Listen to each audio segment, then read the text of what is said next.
Point number 25। Dasharath पुत्र श्री रामचंद्र जी को ना ही तो शास्त्रीय आधार से पूर्ण परमात्मा की संज्ञा दी जा सकती है और ना ही सामाजिक आधार से। श्री रामचंद्र जी के ही शासनकाल में एक शंबुक नाम का व्यक्ति, जिसे शूद्र कहा जाता है, स्वर्ग प्राप्ति के लिए कठोर तप कर रहा था। नारद जी के बहकाने से कि धर्मशास्त्रों में सतयुग, त्रेतायुग और द्वापर युग में शूद्रों को भक्ति करने का अधिकार नहीं है, जिस कारण आपके राज्य में एक ब्राह्मण पुत्र की अकाल मौत हो गई है। हे राजन, जब तक आप उस शूद्र पुत्र शंबुक को दंड नहीं देंगे तो आपके राज्य में इसी तरह अकाल मौतें होती रहेंगी।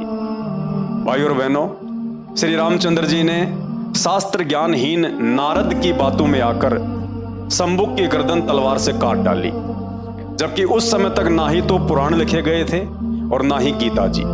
सिर्फ 4 वेद ही विद्यमान थे और उन चारों वेदों में कहीं भी इस तरह का घटिया प्रमाण आपको देखने को नहीं मिलेगा कि शूद्रों को कलयुग के अलावा अन्य किसी भी युग में भक्ति नहीं करनी चाहिए।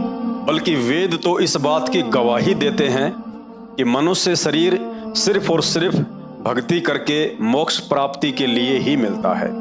मानव जन्म पाए कर जो नहीं रटे हरि नाम, जैसे कुआं जल बिना फिर बनवाया क्या काम। अब आप ही बताइए, एक तरफ तो आप कहते हैं कि सभी को राम की भक्ति करनी चाहिए और उधर भक्ति करने वाले को स्वयं राम ही मौत के घाट उतार रहे हैं।